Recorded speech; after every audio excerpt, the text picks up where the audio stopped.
ये महाराष्ट्र में के मातंग समाज के पूरे अस्तित्व का प्रश्न है।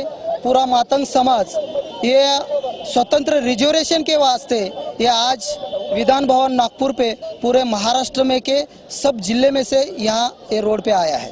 सर किस मांग को लेकर? स्वतंत्र आरक्षण, मातंग समाज का स्वतंत्र आरक्षण, मातंग समाज की अस्मिता और मातंग समाज का जो दैवत है, गुरु है, जो लहुजी वस्ताद साल्वे, उनका पूर्ण आकृति जो पुतला है वो संसद भवन दिल्ली में और विधान भवन मुंबई में बिठाने के लिए ये आंदोलन किया गया है। कितने साल से मांग कर रहे हैं? करीब 10 साल से, 10 या 15 साल से हम ये मांग कर रहे हैं। किसी ने आश्वासन दिया था आपको? ये अभी के मुख्यमंत्री देवेंद्र फडणवीस साहब ने ये आश्वासन दिया था करीब 2014 में। 26 नवंबर 2014 में लाठीचार्ज हुआ था मुंबई में ये सब मातंग समाज कास्ट के लोगों पर, और उसमें उन्होंने ये आश्वासन दिया था, जब वो विरोधी पक्ष नेता थे, उन्होंने आश्वासन दिया था कि हम अगर सत्य पे आएंगे तो मातंग समाज को आरक्षण दिलाएंगे। अगर हमारी मांग पूरी नहीं होती तो इससे भी तीव्र और इससे भी भयानक आंदोलन ये संगठन के तरफ से हम ये पूरे महाराष्ट्र में छेड़ेंगे।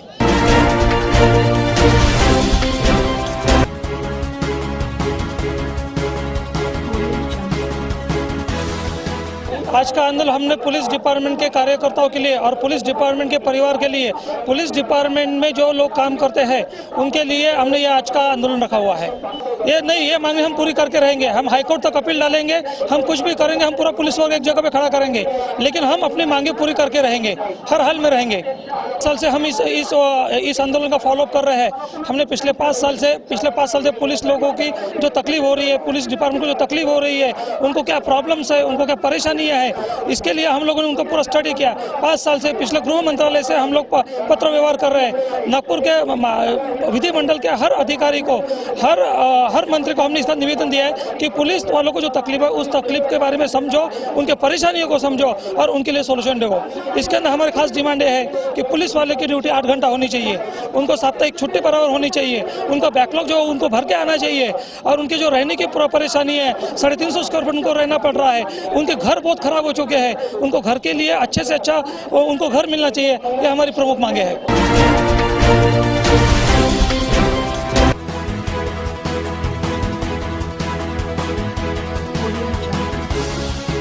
इस महाराष्ट्र के जो शेतकरी है, फार्मर है, ये आत्महत्या कर रहे हैं। शिक्षण का भगवीकरण हो रहा है। इन लोगों को दिया हुआ कर्जा सरकार माफ नहीं कर रही है। सरकार के पास किसी तरह के पैसे नहीं है। यहाँ सरकार जो है, ये सरकार कुंभ मेला के ऊपर खर्चा करने के लिए तैयार है, पानी के ऊपर खर्चा करने के लिए तैयार है, गोदावरी को शुद्ध करने के लिए तैयार है, मगर यहाँ जो आदमी मर रहा है उसको अनुदान देने के लिए सरकार के पास पैसा नहीं है। सरकार से आपने क्या मांग की? हमने ये मांग की है कि यहाँ का जो फार्मर है उनका जितना भी कर्जा है वो पूरी तरह से माफ होना चाहिए।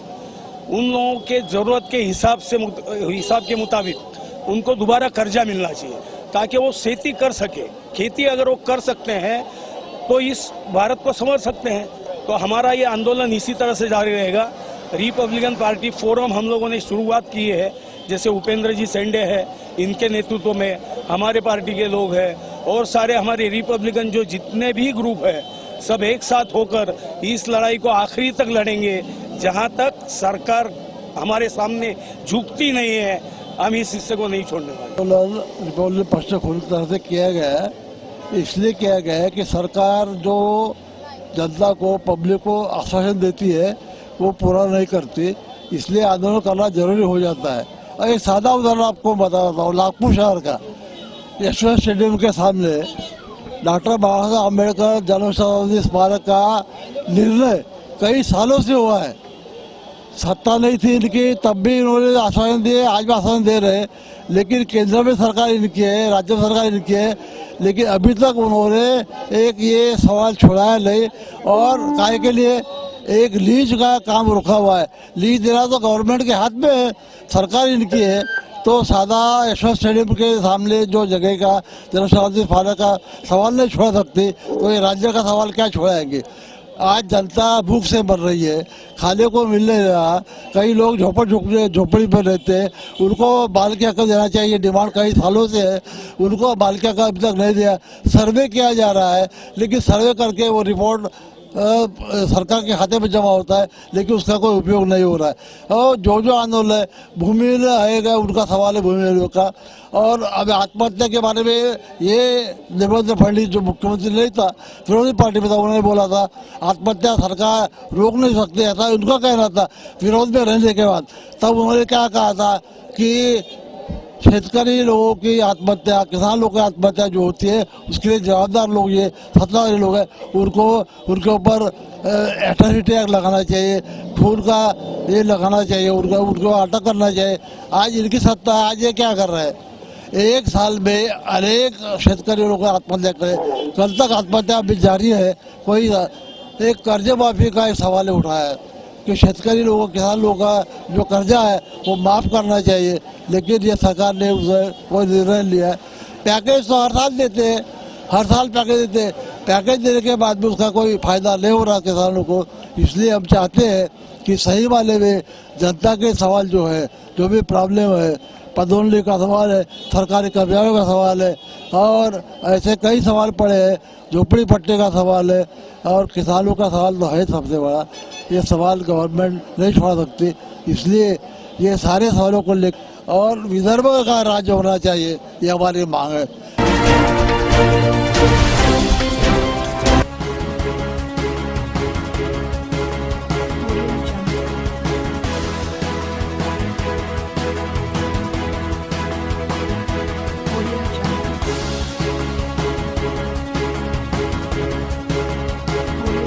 महाराष्ट्र में पिछले 14 साल से 22,500 टीचर्स लोग बिना वेतन काम कर रहे हैं, और ये शासन से ओर से एक ही रुपया नहीं लेते।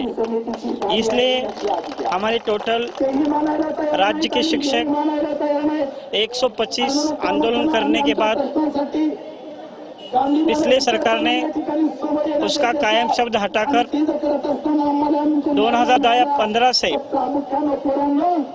अनुदान देने का निर्णय लिया।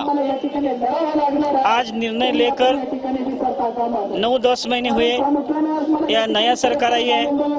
नई सरकार आने के बाद उच्च माध्यमिक का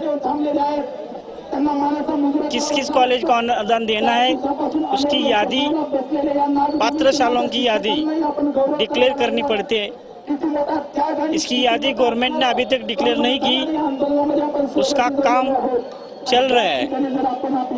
हमें लगता है महाराष्ट्र में उच्च माध्यमिक के 500 कॉलेज पात्र होंगे, इसलिए सिर्फ 20 कोटी रुपए का तरतूद लगते हैं।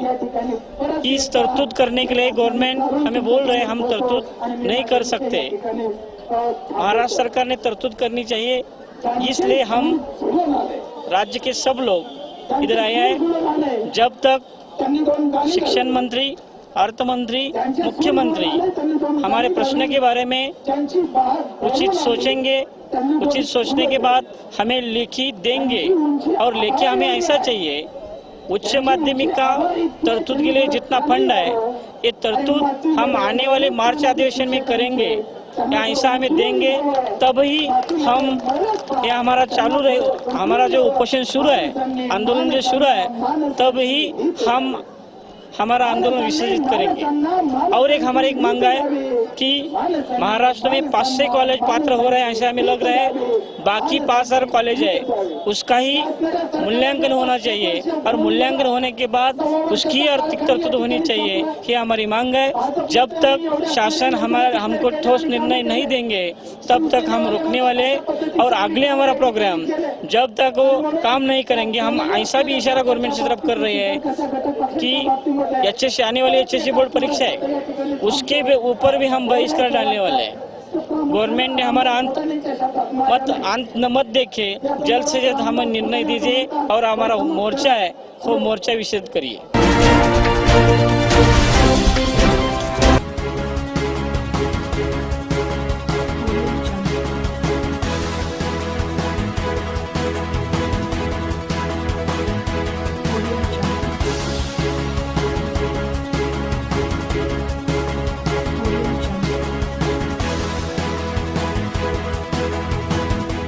देखिए, आंदोलन का हमारा मुख्य मकसद यह है कि हम जो एमएसवीएन इंजीनियर 2008 से जो इस प्रोजेक्ट में, इस प्रकल्प में जो काम कर रहे हैं, वो प्रकल्प 22 तारीख का हमारा यानी लास्ट वर्किंग डेज है।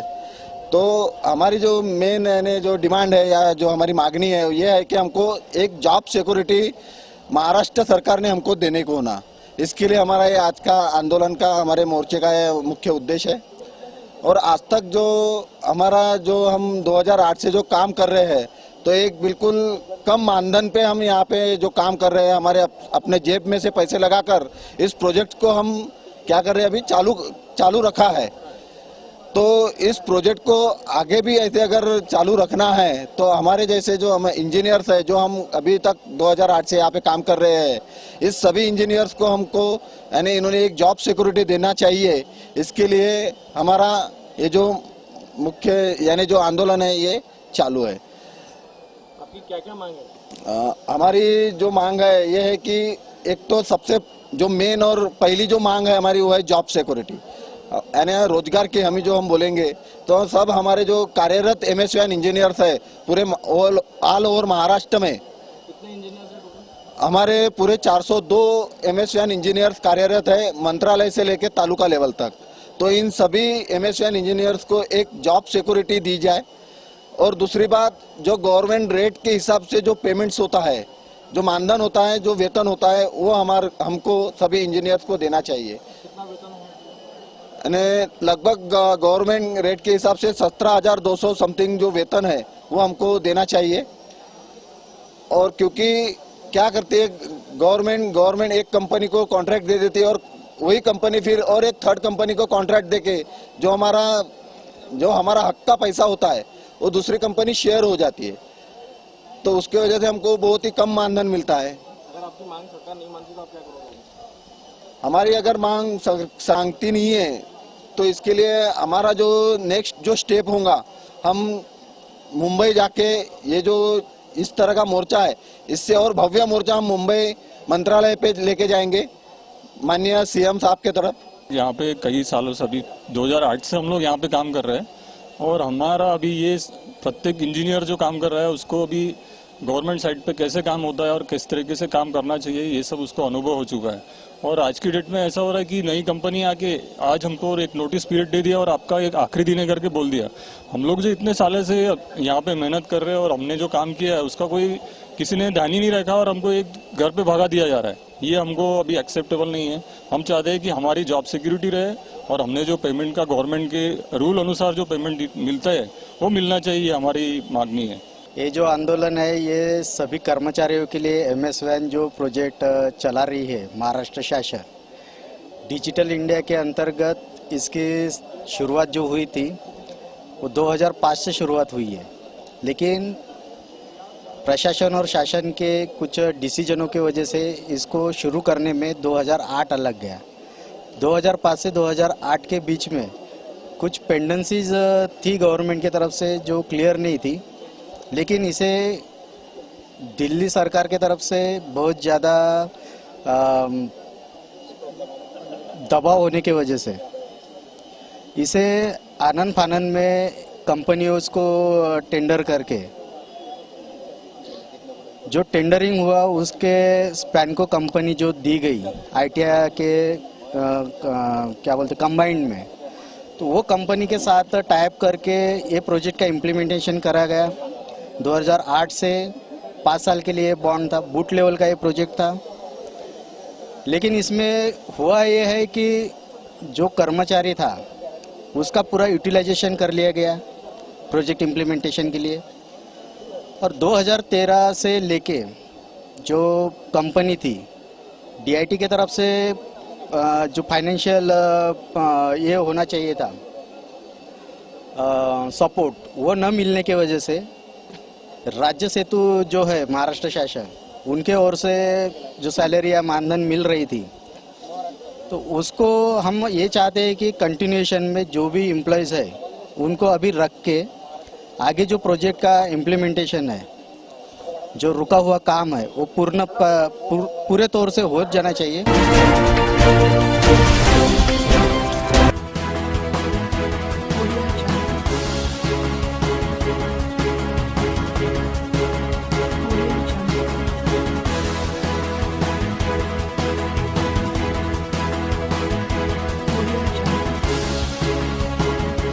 आजच्या मोर्चाच्या निमित्तानं आम्ही आसिफ कुरेशीच्या नेतृत्वाखाली विदर्भाच्या इथे आज आम्ही भव्य मोर्चा आम्ही घेतलेला आहे. सरकारला आम्हाला सांगायची गरज एवढीच आहे की सरकार मुसलमानाची दिशाभूल करतोय. आम्ही आरक्षण जे मागतोय ते सरकार म्हणते मुसलमान जातीला आरक्षण देता येत नाही. त्यांना मी सांगू इच्छितोय की अज्ञानपण प्रगट करू नका. आम्ही जातीच्या नावावर कधीही आमच्या धर्माच्या नावावर आम्ही आरक्षण मागत नाही आहे. आमचा धर्म जो आहे तो इस्लाम धर्म आहे. आम्ही आरक्षण जो मागतोय तो आमचे मुसलमान आमची जात आहे. मुसलमान जातीमध्ये बोडी समाज आहे, खोजा समाज आहे, मेमन समाज आहे आणि गरीब मुस्लिम समाज पण आहे. तुम्ही जर का 16% मराठ्यांना आरक्षण देताय, ते पण हिंदू आहेत, त्यांना तुम्ही जातीवर आरक्षण देताय. आम्ही इस्लामच्या नावावर आरक्षण मागत नाही आहोत. आम्ही मुसलमानाच्या जातीच्या नावावर आरक्षण मागतोय. आम्ही त्या पद्धतीने कोर्टाने जर का न्याय देतात आणि कोर्टाचा न्याय न मानणारे गद्दार म्हणले जातात, कोर्टाचा न्याय मानणारे देशद्रोही मानले जातात. मग आता कोर्टाचा न्याय न मानणारे देशाचं हे सरकार आणि राज्याचं सरकार, देशाचं सरकार कोण हे आम्ही म्हणायचं का? हे सरकार गद्दार आहे म्हणून, हे सरकार देशद्रोही आहे म्हणून म्हणायचं का? मग न्याय देवतांनी जर का सांगितलं की त्यांना आरक्षण देणं गरजेचं आहे आणि जिथं न्याय देवता सांगतोय देण्याची गरज नाही, जिथं नाही सांगतोय त्यांना देण्याची गरज आहे. आरक्षण संघर्ष समिति का महामोर्चा है. इसमें पूरे महाराष्ट्र और विदर्भ से मुस्लिम समाज के लोग इकट्ठा हुए अपनी मांग को लेकर. इसके लिए आप भारतीय जनता को क्या बताना चाहोगे? देखिए, स्टेटमेंट जा रहा है भाई, प्रेस का स्टेटमेंट जा रहा है. पिछले साल कांग्रेस एनसीपी सरकार ने जो 5% आरक्षण दी थी, वो आरक्षण ये सरकार ने रद्द कर दी. 6 महीने का इसका ऑर्डिनेंस रहता है, वो ऑटोमेटिक रद्द हो जाता है. लेकिन जो हाईकोर्ट ने दी थी, इनका काम था उसको अधिवेशन में असेंबली में पास करना था, जो इन्होंने की नहीं. उसकी हक की लड़ाई हम लोग लड़ने जा रहे हैं. कितनी सरकारें आई और गई, नई सरकार आई है, इससे आप क्या अपेक्षा करते हैं? हमारी जो अपेक्षा है आरक्षण, हमारा जो मेन मुद्दा है शैक्षणिक, सामाजिक, आर्थिक और नौकरी में हम लोगों को आरक्षण सालों से ये आरक्षण का चल रहा है. अभी तो हमको सिर्फ 1 महीना हुआ, 1 महीने की ताकत है. बड़े मुश्किल से हम लोग होता है इकट्ठा होते हैं भाई, सिर्फ 1 महीने की मेहनत. अधिवेशन के लिए मांग पूरी बड़े मुश्किल से इकट्ठा होते हैं. आगे तीव्र आंदोलन करेंगे. हमको परेशान किए बोल क्या? हमारी आज हम विधान भवन के सामने आज जो धरने आंदोलन कर रहे हैं, हमारी समस्या है पानी की. हम ये चाहते हैं कि उजनी धरण का पानी लातूर के लिए रिजर्वेशन रहे और उजनी से लातूर ये पानी हमें सरकार दे. ऐसी हम उम्मीद करके धरने पे बैठे हैं. और इससे पहले भी हम सरकार से मुख्यमंत्री साहब और हमारे जो पानी पुरवठा मंत्री हैं और हमारे पालक मंत्री, इनको हमने बार बार निवेदन दिए और उन्होंने आश्वासन दिया हमें कि हम करेंगे. हम उम्मीद के साथ रहे उनकी बात. लेकिन आज लातूर का पानी 1 महीने ही रहा है. ये लास्ट स्टेप आने की वजह से हमें धरना आंदोलन पर बैठने की बारी आ गई. और हम सरकार से इतनी रिक्वेस्ट करते हैं कि हमें बाकी चीज़ें का वो आगे रहा, लेकिन हमें पानी तुरंत वो देकर एक. और हमारे जो पानी पुरवठा मंत्री हैं और हमारे पालक मंत्री, इनको हमने बार बार निवेदन दिए और उन्होंने आश्वासन भी दिया हमें कि हम करेंगे. हम उम्मीद के साथ रहे उनकी बात. लेकिन आज लातूर का पानी 1 महीने ही रहा है. ये लास्ट स्टेप आने की वजह से हमें धरना आंदोलन पर बैठने की बारी आ गई. और हम सरकार से इतनी रिक्वेस्ट करते हैं कि हमें बाकी चीज़ें का वो आगे रहा, लेकिन हमें पानी तुरंत वो देकर. लातूर का आपने इसके पहले भी सुना है, पानी के लिए वहाँ की जनता तरसती है. आज 6 लाख वहाँ पे जनता है, लेकिन अब तक उनकी सुनवाई नहीं हुई है. इसी के लिए हम इनसे बात करने जा रहे हैं. आज 4 दिनों से धरना लेकर बैठे हैं. आज हमारे नेता अमित देशमुख साहब वहाँ पर बार बार उस विषय पे बात कर रहे हैं और हमारे साथ आए हुए पूरे नगर सेवक और लातूर के प्रतिष्ठित नागरिक, ये सब लोग आने के बावजूद भी हमें बुलावा आया वहाँ से. ऐसा नहीं है कि नहीं आया, लेकिन हम ये चाहते हैं कि हमें मुख्यमंत्री फडणवीस साहब बुलाए, बात करें. हमारी समस्या छोटी मोटी नहीं है, हमें जो है सो कायम स्वरूपी पानी चाहिए. इसके लिए हमारे धरने आंदोलन है. और हम अगर ये 5 दिन तक अगर वो नहीं आए तो हम अमरण उपोषण मुंबई में करेंगे. जैसे कि इन्होंने बताया, पानी की समस्या के लिए अब तक इनके पास सुनवाई नहीं हुई. क्या आखिर सरकार चाहती क्या है? पानी लातूर वासियों का कि नहीं मिलेगा? जैसे कि इन्होंने बताया, अगर इनकी मांग पूरी नहीं होती ये पोजीशन पे बैठने के लिए तैयार है।